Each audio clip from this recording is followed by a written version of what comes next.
शुरू करें। भारतीय जनता पार्टी और केंद्र सरकार बेहद डरी हुई है और उसके डर का कारण आप सब जानते हैं कि राहुल जी की जिस प्रकार से पदयात्रा हुई, सफलतम पदयात्रा, ऐतिहासिक पदयात्रा, और उसके बाद जो हिंडनबर्ग का जो रिपोर्ट आया है और उसमें अडानी की संपत्ति आधे से भी कम रह गई है, इससे बेहद घबराए हुए हैं। सुनने में तो यह है कि दूसरा कोई रिपोर्ट और जारी करने वाला है और इस कारण से राहुल जी ने जो लोकसभा में 4 सवाल पूछे उसका जवाब तो नहीं दिए, लेकिन पहली बार ऐसा हुआ है कि सत्ता पक्ष ने लोकसभा राज्यसभा दोनों को बाधित किया, चलने नहीं दिया।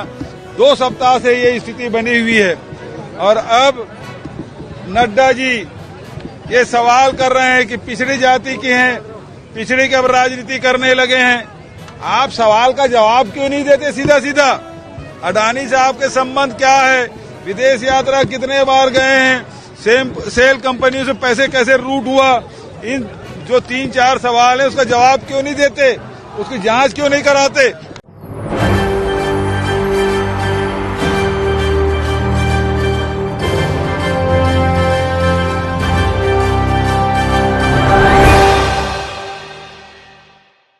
नमस्कार, मैं हूं राहुल शर्मा। आप देख रहे हैं SPN न्यूज़। स्वागत है आप सभी का आज की बड़ी खबर में। बड़ी खबर की शुरुआत इस वक्त हम कर रहे हैं स्मृति ईरानी से। जी हां, अपने दर्शकों को एक बड़ी खबर बता दें कि राहुल गांधी की सदस्यता रद्द होने के बाद सत्ता पक्ष और विपक्ष आमने सामने हैं। ऐसे में देखा जा रहा है कि सत्ता पक्ष की तरफ से ये कहा जा रहा है कि राहुल गांधी को माफ़ी मांगनी चाहिए, क्योंकि राहुल गांधी ने भारत का अपमान विदेश में जाकर किया है। राहुल गांधी ने जो भाषण दिया है, ये भाषण किसी भी तरीके से ठीक नहीं है। लेकिन कांग्रेस पार्टी का ये कहना है कि राहुल गांधी माफ़ी नहीं मांगेंगे, क्योंकि अडानी का मुद्दा छुपाने के लिए सरकार इस तरीके की बात कह रही है। क्या कुछ कहा स्मृति ने, देखिए रिपोर्ट। राहुल गांधी ने एक मैगजीन इंटरव्यू में कहा कि मोदी की ताकत उनकी इमेज है, और राहुल गांधी ने 4 मई 2019 में एक मैगजीन इंटरव्यू में ये प्रण लिया कि मैं मोदी की इमेज पे प्रहार करता रहूंगा जब तक उस इमेज को छिन्न भिन्न ना कर दूं। गांधी खानदान की नरेंद्र मोदी को यह पहली धमकी नहीं थी। गांधी खानदान ने एड़ी चोटी का जोर आजमा लिया जब वो सत्ता में थे, लेकिन न जनता का प्रेम नरेंद्र मोदी के लिए वो कम कर सके, न जनता का साथ। नरेंद्र मोदी ने स्वयं गांधी खानदान से कहा कि आप चाहे मेरा कितना भी अपमान कर लें, लेकिन राष्ट्र का अपमान ना करें। अपनी पॉलिटिकल बौखलाहट में, अपनी पॉलिटिकल फ्रस्ट्रेशन में राहुल गांधी का मोदी के प्रति विष देश के प्रति अपमान में परिवर्तित हो चुका है। इसका आपने एक प्रतिबिंबित क्षण राहुल गांधी के इंग्लैंड दौरे में देखा। लेकिन नरेंद्र मोदी का अपमान करते करते पूरे ओबीसी समुदाय का अपमान करना भी राहुल गांधी ने उचित समझा। क्या यह पहली बार है कि राहुल गांधी ने, गांधी खानदान ने दलित अथवा पिछड़े समुदाय का अपमान किया है? देश की मीडिया, देश की जनता इस बात की साक्षी है कि उन्होंने न सिर्फ ओबीसी समुदाय पर अभद्र टिप्पणी की है, बल्कि साथ ही जब राष्ट्र को पहली बार ट्राइबल परिवार की एक महिला को महामहिम राष्ट्रपति के पद तक चुनने का मौका मिला, तब भी गांधी खानदान के आदेश पर महामहिम द्रौपदी मुर्मू जी का अपमान कांग्रेस के नेतृत्व ने किया। ये बात और है कि राहुल गांधी अपनी ही पार्टी के दलित नेता से अपने चप्पल उठाते हुए दिखाई दिए। और अब उनका झूठ सर चढ़कर बोल रहा है। The political psychosis of Rahul Gandhi is on full display. Rahul Gandhi 4 मई 2019 के अपने वक्तव्य पर खरे उतरने का प्रयास कर रहे हैं। नरेंद्र मोदी की इमेज पर प्रहार करने के लिए उन्होंने विदेश में झूठ बोला, देश में झूठ बोला, देश की संसद में झूठ बोला और संसद के अपने भाषण में जो झूठ बोला उसको पूरे देश ने सुना। संसदीय कार्य पद्धति के चलते जब राहुल गांधी से कहा गया कि आपने जो कटाक्ष किया है उसको साइन करके एक एक पृष्ठ पर ऑथेंटिकेट कीजिए, राहुल गांधी ने क्या अपने एलिगेशंस को ऑथेंटिकेट किया? नहीं किया। ये वो व्यक्ति हैं जो सुप्रीम कोर्ट के सामने जाकर नाक रगड़कर माफी मांगते हैं और आज ढोंग करते हैं डरपोक ना होने का।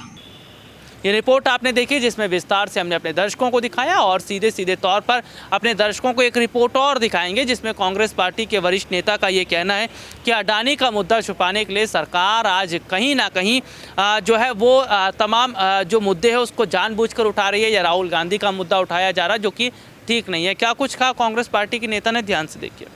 शुरू करें। भारतीय जनता पार्टी और केंद्र सरकार बेहद डरी हुई है और उसके डर का कारण आप सब जानते हैं कि राहुल जी की जिस प्रकार से पदयात्रा हुई, सफलतम पदयात्रा, ऐतिहासिक पदयात्रा, और उसके बाद जो हिंडनबर्ग का जो रिपोर्ट आया है और उसमें अडानी की संपत्ति आधे से भी कम रह गई है, इससे बेहद घबराए हुए हैं। सुनने में तो यह है कि दूसरा कोई रिपोर्ट और जारी करने वाला है और इस कारण से राहुल जी ने जो लोकसभा में 4 सवाल पूछे उसका जवाब तो नहीं दिए, लेकिन पहली बार ऐसा हुआ है कि सत्ता पक्ष ने लोकसभा राज्यसभा दोनों को बाधित किया, चलने नहीं दिया।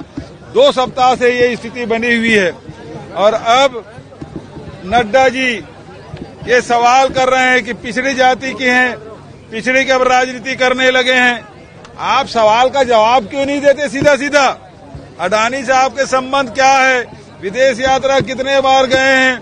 सेल कंपनियों से पैसे कैसे रूट हुआ? इन जो 3-4 सवाल है उसका जवाब क्यों नहीं देते? उसकी जांच क्यों नहीं कराते? कि मोदी जी जनता से कुछ छुपाना चाहते हैं।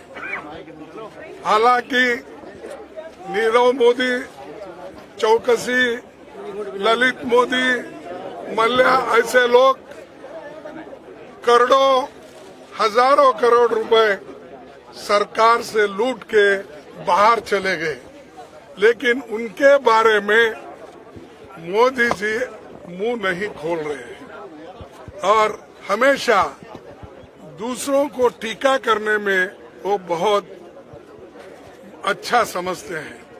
आज मैंने बीजेपी का एक कमेंट सुना कि कांग्रेस और अपोजिशन के लोग बैकवर्ड क्लास के खिलाफ बात कर रहे हैं।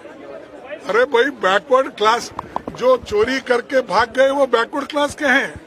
बताओ मेरे को कोई बैकवर्ड क्लास का आदमी हजारों करोड़ लेके चले गया, घपला किया और 12 लाख 2.5 साल में अगर किसी ने कमाया है तो अडानी ने कमाया है। वो कमाने के लिए अगर कोई मदद किया है तो मोदी जी ने किया है। हम अडानी की बात कर रहे हैं तो ये बीच में झगड़ा लगाने के लिए बैकवर्ड क्लास, फॉरवर्ड क्लास बोल रहे हैं। अरे पैसे जो हड़प कर रहे हैं उसके लिए हम तो जेपीसी चाहते हैं। यहाँ पर बैकवर्ड फॉरवर्ड का सवाल कहाँ आ गया? ये एक तरफ, और दूसरी तरफ जो हमारा एक ही मुद्दा है, जो जनता का पैसा है, LIC का, आपका भी पैसा लगा हुआ है, सामान्य जनता का पैसा उसमें लगा हुआ है, और बैंक में जो डिपॉजिट रखते हैं वो भी सामान्य जनता का होता है।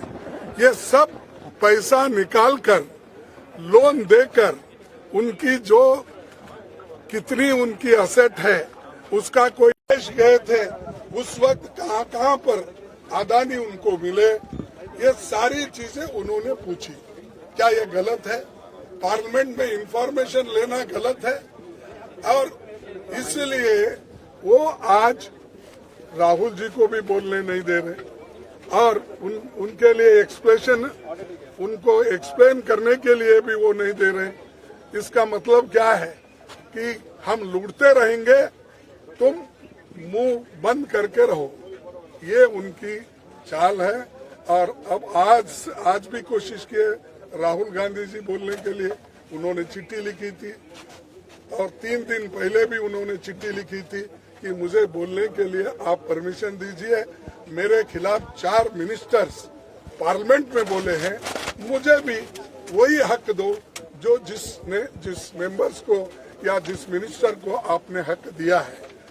ये खबर आपने देखी जिसमें विस्तार से हमने अपने दर्शकों को दिखाया और ये जाहिर तौर पर नज़र आ रहा है कि आने वाले वक्त में क्या एक बड़ा बदलाव होता नज़र आ रहा है। और जिस तरीके की तस्वीर को बदलता हुआ देखा जा रहा है, क्या यही तस्वीर है जो अब एक बड़े परिवर्तन के लिए देखी जा रही है? और क्या मौजूदा समय में राहुल गांधी अगर माफ़ी नहीं मांगते हैं या राहुल गांधी कोर्ट में अपने आप को सही साबित नहीं कर पाते तो उनके 8 साल की सदस्यता रद्द हो ही जाएगी। 8 साल तक क्या वो चुनाव ही नहीं लड़ पाएंगे? आज के लिए इतना ही। आपसे फिर दोबारा मुलाकात होगी, तब तक के लिए इजाज़त दीजिए। नमस्कार।